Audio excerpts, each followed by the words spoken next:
প্রশিক্ষণার্থীদের খাবারের টাকা আত্মসাতের অভিযোগ উঠেছে সিরাজগঞ্জ যুব উন্নয়ন অধিদপ্তরের যুব প্রশিক্ষণ কেন্দ্রের ডেপুটি কোঅর্ডিনেটরের বিরুদ্ধে।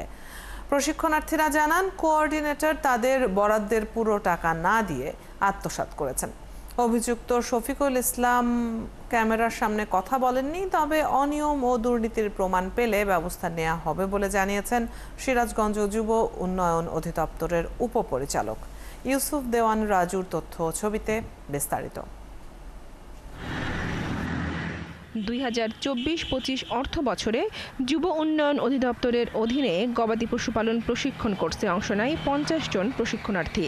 নিয়ম ছিল তারা যুব উন্নয়ন অধিদপ্তরের ছাত্রাবাসে থেকেই প্রশিক্ষণ নেবেন। এজন্য তারা তাদের খাবারের জন্য জনপ্রতি 4,500 টাকা বরাদ্দ করে দেওয়া হয়। কিন্তু প্রশিক্ষণার্থীদের খাবারের জন্য মোট 2,25,000 টাকা বরাদ্দ দেওয়া হলেও প্রশিক্ষণের সময় বেশিরভাগই ছাত্রাবাসে থাকেননি।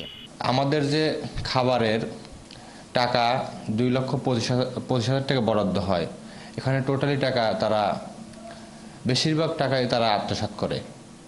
এই বিষয়টি যখন ঊর্ধ্বতন কর্মকর্তাকে জানানোর পরেও সে কোনো কর্ণপাত করে নাই।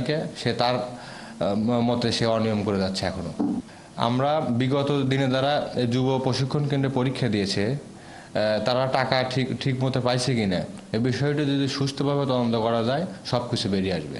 তারা আরও জানান, খাবার খরচ বাবদ 4,500 টাকার পরিবর্তে তারা পেয়েছেন 1,020 টাকা, আর যে খাবার দেওয়া হয়েছে সেটিও ছিল নিম্নমানের। আমরা 50 জন যুব উন্নয়ন প্রশিক্ষণে আমরা ক্লাস করছি। আমাদের বরাদ্দ ছিল 4500 টাকা, আমাদের টাকা দিছে 1000 করে।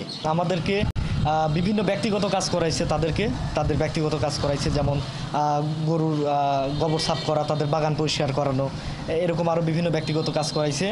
তাদের রেজিস্টার সারাইছে আমাদেরকে দিয়ে।